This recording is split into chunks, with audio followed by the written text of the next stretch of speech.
கன்னியாகுமரி மாவட்டம் குளச்சல் காமராஜர் பேருந்து நிலையத்தில் செவ்வாய்க்கிழமை இரவு உறங்கிக் கொண்டிருந்த பழங்குடியின பெண்களிடம் அரசு பேருந்து ஓட்டுநர் பாலியல் சீண்டலில் சிசிடிவி காட்சி வெளியான நிலையில் போலீசார் அவரை கைது செய்தனர். இதுகுறித்த கூடுதல் விவரங்களை எமது செய்தியாளர் கண்ணன் வழங்க கேட்கலாம். வணக்கம் கண்ணன், விவரங்கள் என்ன?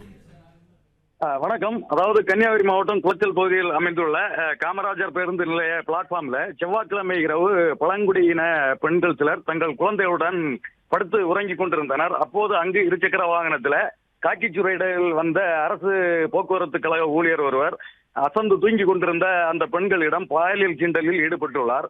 இது குறித்த வீடியோ காட்சிகள் சமூக வலைதளங்களில் வெளியாகி அதிர்ச்சியை ஏற்படுத்திய நிலையில வீடியோ காட்சிகளின் அடிப்படையில் குளச்சல் போலீசார் நடத்திய விசாரணையில அந்த நபர் குளச்சல் பகுதியைச் சேர்ந்த அரசு பேருந்து ஓட்டுநர் ஜவஹர் என்பது தெரிய வந்தது. தொடர்ந்து பழங்குடிகளை பெண் ஒருவர் கொடுத்த புகாரின் அடிப்படையில ஜவஹர் மீது 2 பிரிவின் கீழ் வழக்கு பதிவு செய்த போலீசார் அவரை கைது செய்து தற்போது விசாரணை மேற்கொண்டு வருகின்றனர். பிளே ஸ்டோர் மற்றும் ஆப் ஸ்டோரில் இருந்து பாலிமர் செயலியை QR கோடு மூலம் பதிவிறக்கம் செய்யுங்கள். செய்திகளை உடனுக்குடன் பெறுங்கள்.